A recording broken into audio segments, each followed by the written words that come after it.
A pleasant hour and a nice and a great study time to everybody.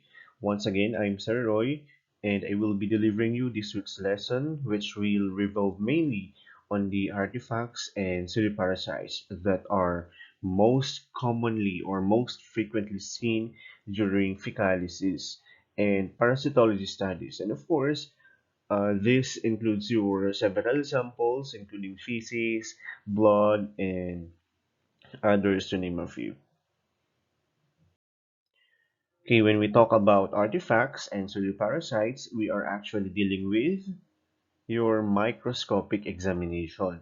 Although we often receive varieties of clinical specimen for parasitology study, considering the ratio of your fecal material to parasites, it is not actually surprising that your feces or fecal sample constitutes the most difficult specimen for analysis since they contain the most abundant fecal constituents like fecal matters other than your parasites or fibers and so on. So technically for today's discussion, we will focus mainly on number one, to determine the possible cause of the presence of artifacts or confusers in parasitology samples. Number two, visualize the difference between confusers and parasites via their structural details. Number three, describe in general terms the clinical importance of identifying confusers or parasites, uh, confusers, artifacts, or pseudoparasites from parasitic microorganisms. And number four, learn the clinical significance of charcoal-laden crystals. Okay, from our previous lecture, it was mentioned that fecal samples do not absolutely contain your parasites for study alone. But instead, various fecal materials like your starch materials, undigested food remnants, gastric secretions, what else? Fecal debris, and can also demonstrate organisms other than your medically important parasites due to certain causes like improper collection, transport, and that may lead to contamination. And this is also applied to all samples for parasitic study. So while basically glass, these living or non-living microscopic particulates that can be or may be observed under the microscope may have the tendency to exhibit similarity to the morphology and the appearance and the sizes that may actually resemble your medically important parasites and creating or resulting now to a difficulty of parasite identification. And that is exactly why they are termed as confusers because they may be confused with your medically important parasites. So moving on class, I've made you a simplified and a more efficient version of the main groupings or categories in which confusers fall into, such as human cell confusers, plant origin, yeast, fungal and algal origin, maybe under free living protozoans and pathophysiology causes.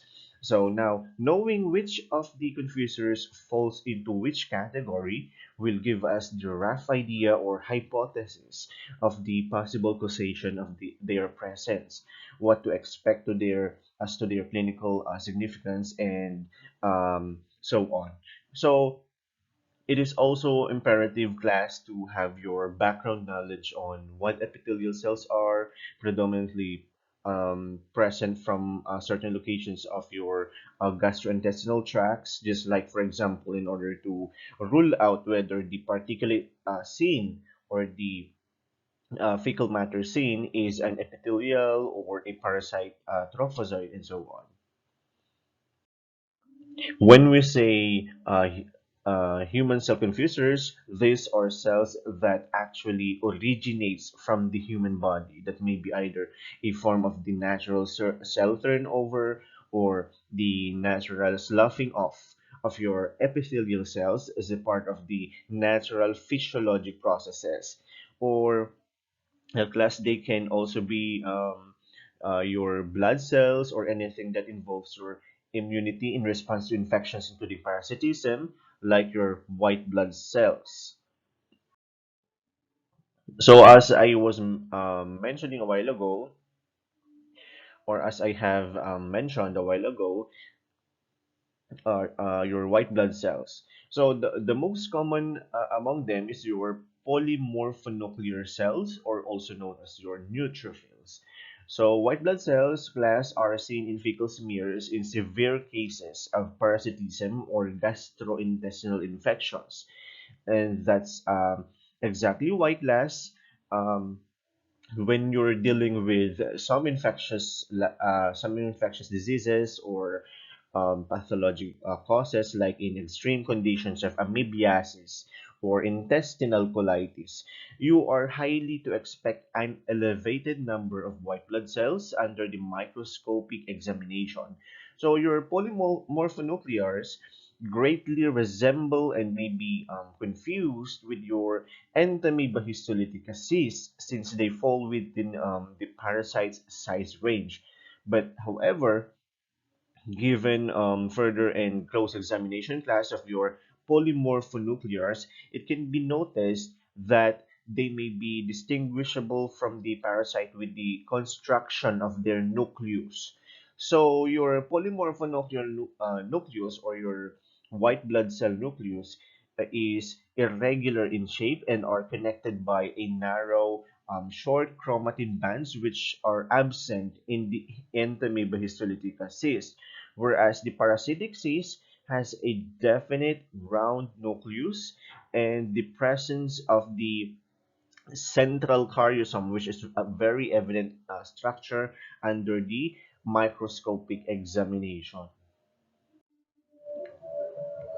Next, take note, class, that one predominant type of epithelial cells found in fecal samples are your stratified squamous epithelial cells, and of course including your simple columnar cells, or simple columnar epithelial cells that lines up your anal canal and your near outer anal skin is respectively. So basically class, or however, the presence of this may deduce abrasions that may be due to bulky stools that causes anal fissures, hemorrhoids, and so on, and maybe sometimes accompanied with blood if that may be the case.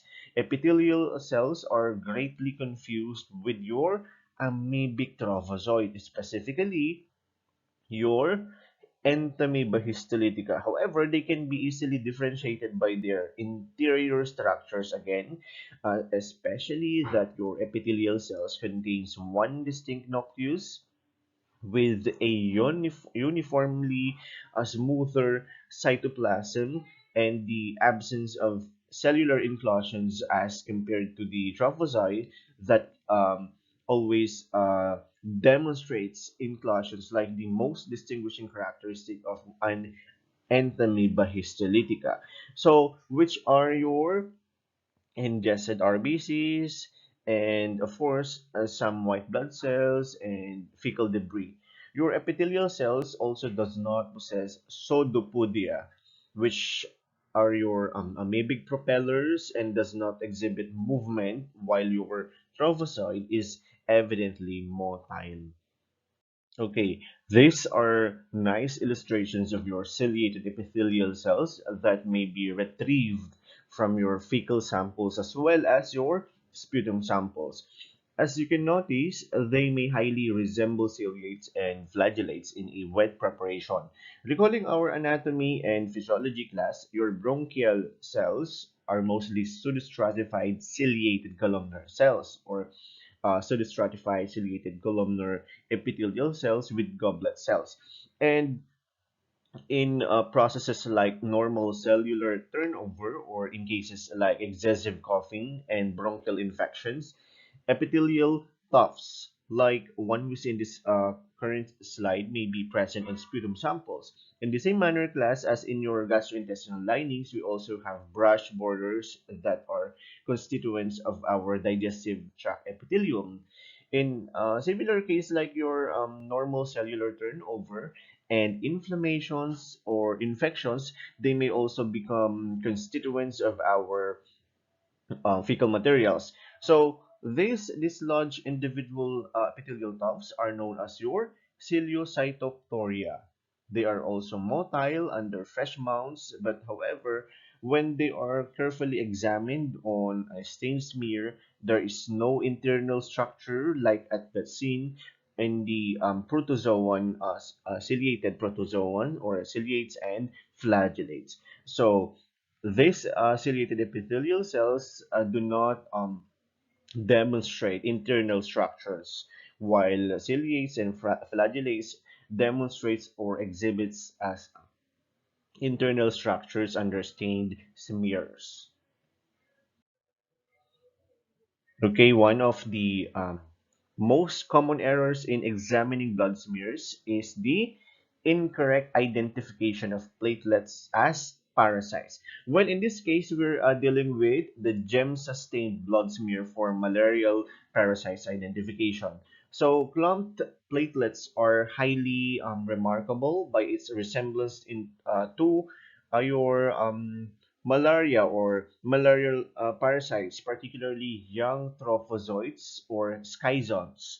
So now, class, the main distinguishing characteristics would have to be on their interior structures. In an actual laboratory experience and in expertise to staining, malarial parasites usually exhibit blue to purple cytoplasm with actually red to dark pink chromatin. So, whereas your platelets demonstrates irregular or non-consistent cellular outlines and tend to exhibit a more consistent purple color due to the staining and shows the absence of your distinct chromatin structures. Okay, when mature schizons rupture, your merozoites almost immediately penetrate another red blood cell and are not seen outside of the RBCs. So, extracellular organisms in a stain smear class are almost always platelets.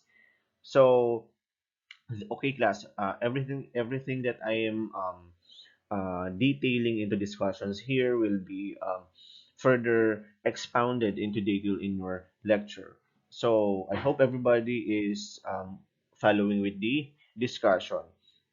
Okay, as I was mentioning a while ago, extracellular organisms in a stain smear are almost or always our platelets. And that's exactly why it is important to focus constantly when examining blood smears. The platelets are often on top of the RBC surfaces.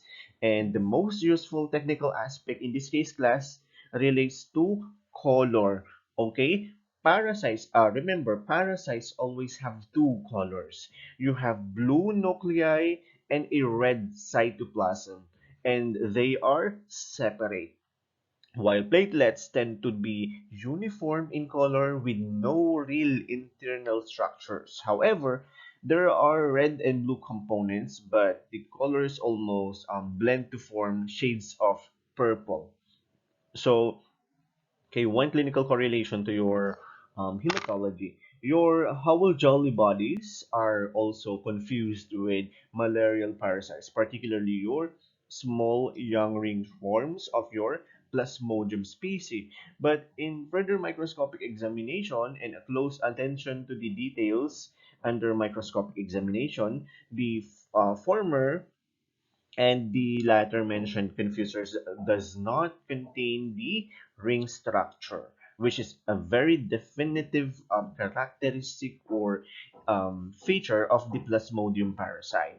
An important medical correlation class is your Howell Jolly bodies, which is actually a review from your okay, an advanced topic from your hematology, and I believe it is also a review topic from your cytogenetics. They are actually seen during splenic dysfunction in relation or secondary to sickle cell anemia, which is a genetic mutation in your amino acid sequences, which is what you call that, characterized by your fragile hemoglobins due to the replacement of your what amino acids?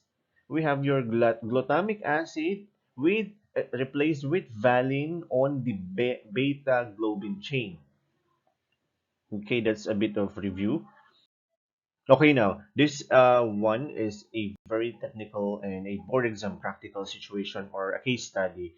If the blood is held too long in an EDTA or ethylene diamine tetraacetic acid anticoagulant, or the ratio of blood to your anticoagulant is incorrect, Plasmodium organisms can become distorted and may resemble other malarial stages or different Plasmodium species.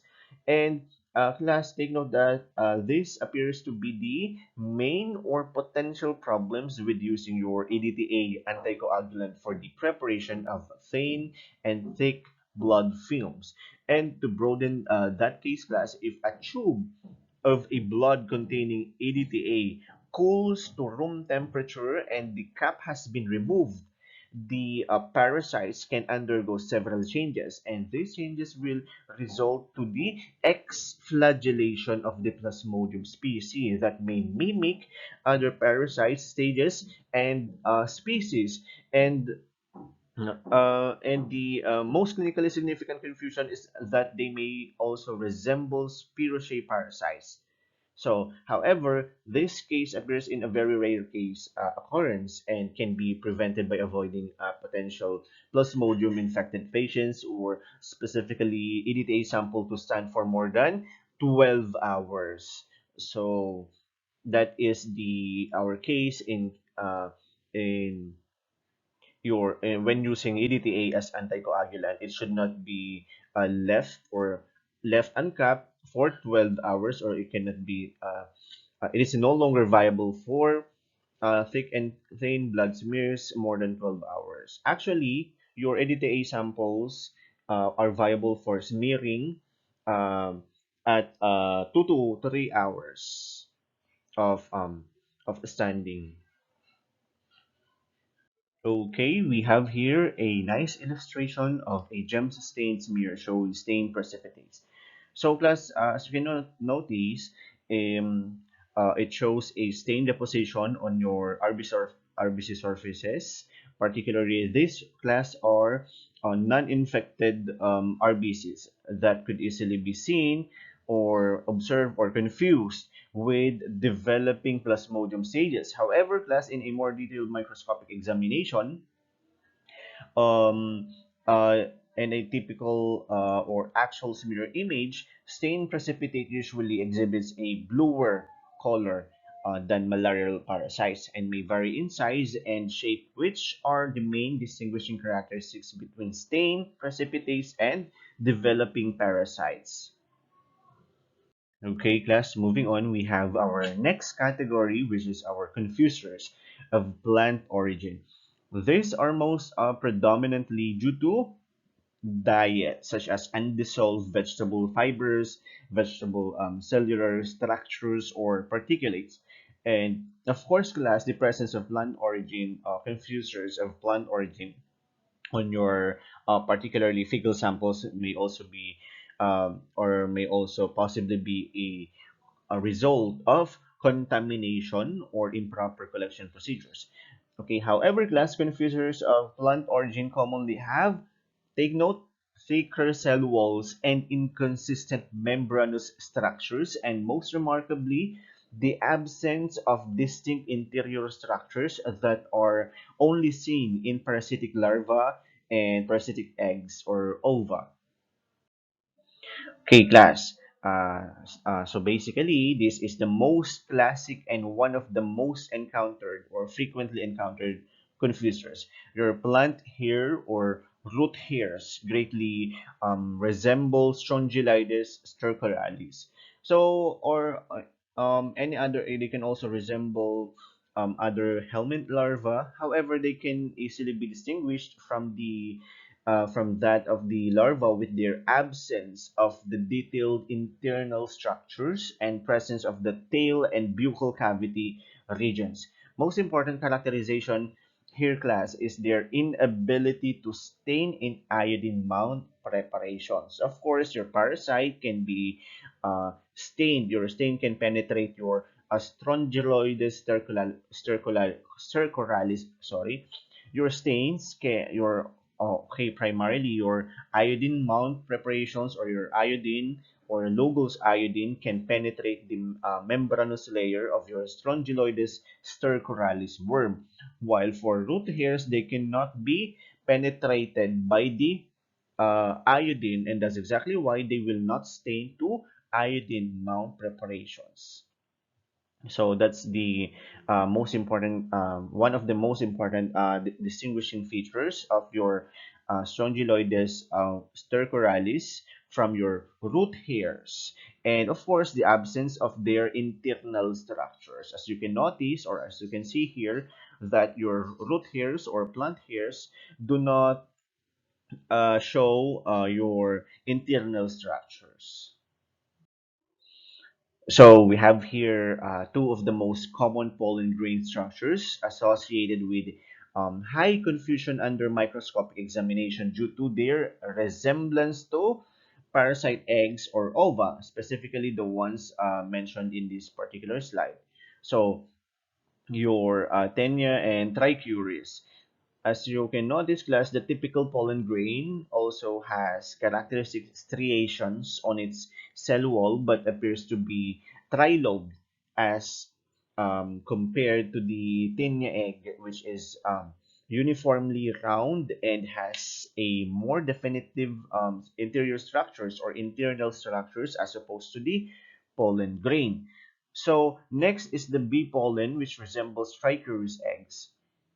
So class, but unlike the trichurus egg or ova that has a uniform and perfect oval shape with asymmetrical lobes of the opposite ends, the bee pollen is definitive or a more curved or a near crescent shaped structure. And basically, bee pollen does not have interior structures, which is evident in a trichurus trichura egg or ova. Okay, moving on, here is another nice and a perfect illustration or illustrations of the vegetable spirals that are commonly seen in high vegetable diets, most particularly for uh, vegetarian people. And they are also known as your undigested vegetable fibers. They resemble class hookworm larvae in a wet mount preparation at first glance. But basically, they can be easily distinguished by the presence of their unique structural detail, a series of rungs, and their ladder-like appearance in a more detailed microscopic evaluation. So it can also be recognized that vegetable spirals does not exhibit interior structures as seen in your hookworm filariform larva.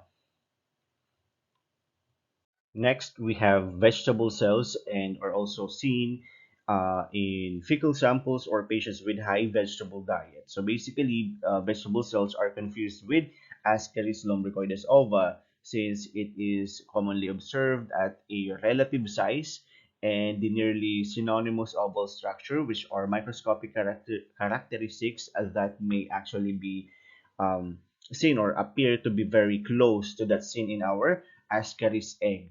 So, however, class, they can be differentiated by the presence of large vacuoles or your plant vacuole seen in that of the vegetable cells. And as opposed or as compared to your Ascaris ova, your vegetable cells contains less organized interior structures. So take note, class, that vegetable cells usually have a thicker and a non-uniform cell wall structure since it is, of course, of a confuser of plant origin. So as I have mentioned a while ago, plant origin confusers have thicker cell walls and um, no non-definite internal structures. Okay, next, last confuser under the plant material, we have the starch granules or also known as your starch cells. They basically fall under the relative size range of your endolimax now, which ranges from 4 to 12 micrometers. So, class, as you can remember, the one that I have mentioned from the last lecture, which is your amyloria, or the abundance of starch granules in the faces. In this condition, class obviously demonstrates abundance of these artifacts or confusers. Starch cells or granules do not actually show interior structures like your other confusers, and it does not contain details like your karyosome or peripheral chromatin structures. But ultimately, the easiest way to distinguish the two is your iodine preparation. So your starch cells will stain dark blue to black. And that's exactly why iodine mount is the most definitive procedure when characterizing starch granules from parasites.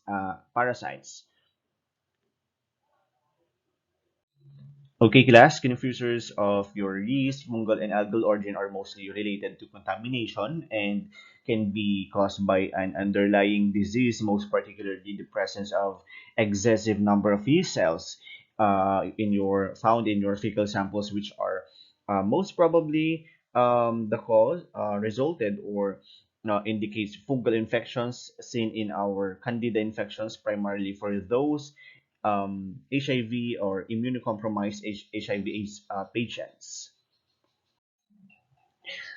So class E cells may resemble Entamoeba hartmanni as well as your Entamoeba dispar. Take note, class, that these cells basically demonstrates the unique budding structure that readily characterizes them or differentiates them from the amoebic cyst. So further microscopic examination reveals that your yeast cells uh, has an absence of interior structures like the parasite, chromatin, and karyosome. However, take note, class, that these mentioned amoebic cysts are medically unimportant and non-pathogenic parasites. Your examples are your Entamoeba hartmanniensis and Entamoeba dispar. So, however, it is still imperative to distinguish your yeast from these parasites. Okay, so we have here one of the most difficult pseudoparasites to distinguish from, which is your Histoplasma capsulatum, resembling your Donovan bodies seen in Leishmania donovani smears. However, given the rarity of the case class, I still decided to include since Leishmania donovani is a clinically significant hemoflagellate. But the only distinguishing structural detail between the two is the kinetoplast bar structure seen on your Leishmania and the unique halo or the light and translucent shade or outer portion of the Histoplasma capsulatum organism. As for the Leishmania donovani, okay class, it takes another time and most appropriately be discussed under your parasitology lecture. The same with your Histoplasma capsulatum on your mycology, since both of them have a value of complex and high clinical importance. Okay, your beaver bodies. So beaver body or your Sorospermium haeceli is basically a stage of an alga that occurs in the tissues of fish. What do you call that fish? Crayfish. It is sometimes confused with helminth eggs when found in fecal specimens from individuals who have ingested crayfish. While your leaf structure from algal origin is mainly caused by contamination due to improper specimen collection or accidental ingestion of contaminated water from outdoor picnics, which may highly resemble trematodes. Okay, class, take note, two factors that may rule out this pseudoparasite is the motility and internal structure comparisons with the trematode worms. Take note, class, that the presence of your artifacts and pseudoparasites or confusers may also be an indication of an underlying disease reaction, like those seen in seen in eosinophilia, or increase in the number of circulating eosinophils. Now we basically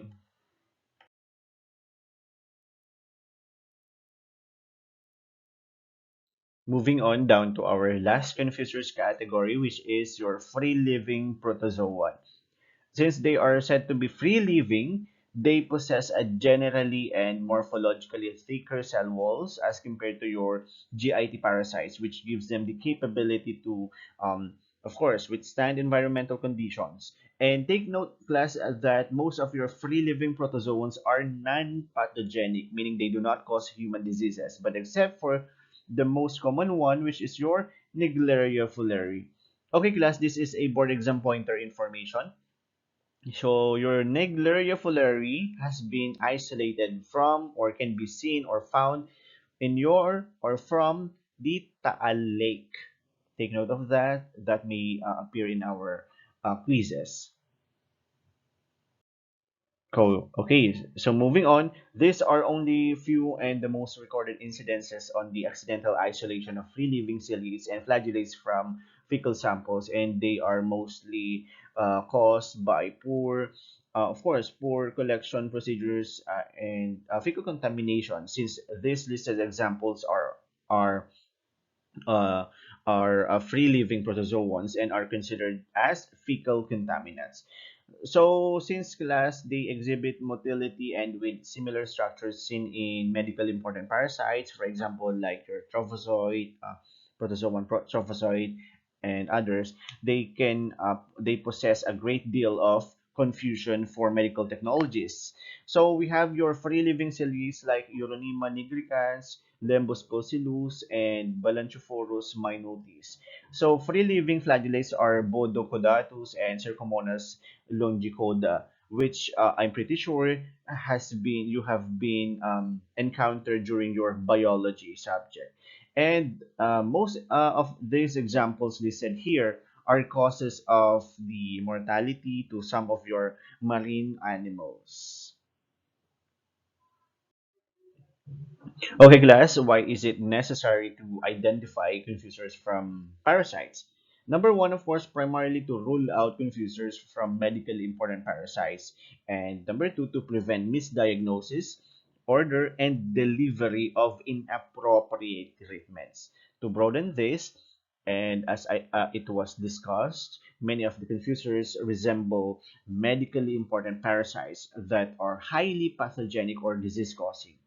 So now these confusers can also be present or seen from normal fecal samples or from healthy individuals that do not actually have the parasites. So, but however, class, for example, if the confuser was failed to be identified properly. So for example, let's just say for example a root hair or a plant hair was seen in a fecal sample and was reported as helmet larva or Strongyloides circularis larva. The preceding medical approach will be the misdiagnosis, which will be followed with the order of anti-parasitic treatment, which will now turn to medicating a non-sick or uninfected individual, or can be the same way, or yes, can be the other way. If an individual having a specific parasite but confused with other parasites due to the presence of confusers, which will also lead to misdiagnosis and inappropriate treatment course. So that is how important identifying confusers from parasites or medically important parasites. Okay, Glass. So these are the measures that can be really, really helpful in minimizing the misidentification of confusers or misidentification of parasites from confusers and vice versa.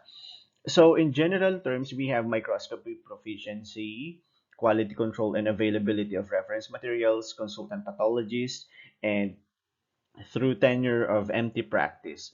Okay, proficiency trainings class are actually programs delivered and spearheaded by our very own Department of Health in accordance to the aim of constantly creating competent professionals, especially through skills practice or skills training.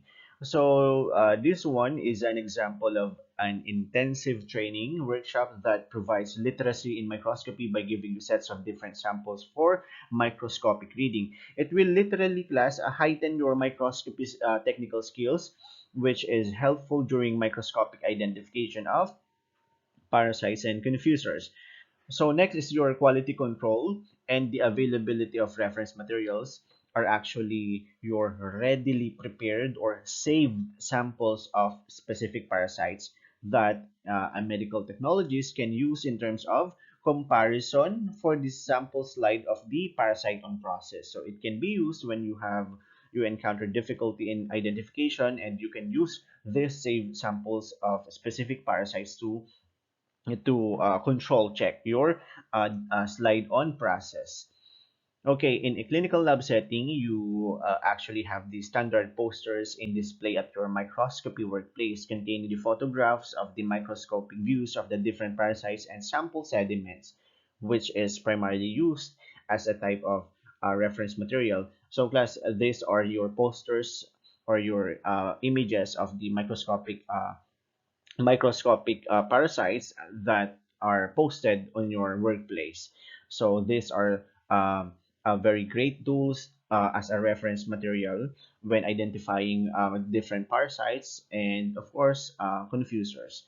So in cases of difficulty of identification arises, class, as a medical technologist, you can refer the sample to your senior medtech or to your supervisor, or you can refer the sample to your clinical pathologist if there is no available supervisor or immediate supervisor or chief medtech on duty. And lastly, okay, class, take note that this is actually the most efficient factor in almost all technical aspects inside the laboratory, the tenure in practicing the profession. When you're working long enough and has built an expertise in the workplace, meaning you have encountered almost all types of possible circumstances that may arise, like your identification of confusers from medically important parasites. Okay, where the medical technologist already has the knowledge and mastery of the practical and technical approaches that are efficient in the laboratory, most particularly, for example, efficient in technical aspects or approaches that are efficient in identifying confusers and from parasites. And that's exactly why, class, the seniority within the laboratory by tenure of service does not only refer to the hierarchy of salary status, but the degree of the expertise and the art of mastery of the technical skills that we have. Okay, and that would be all for this week.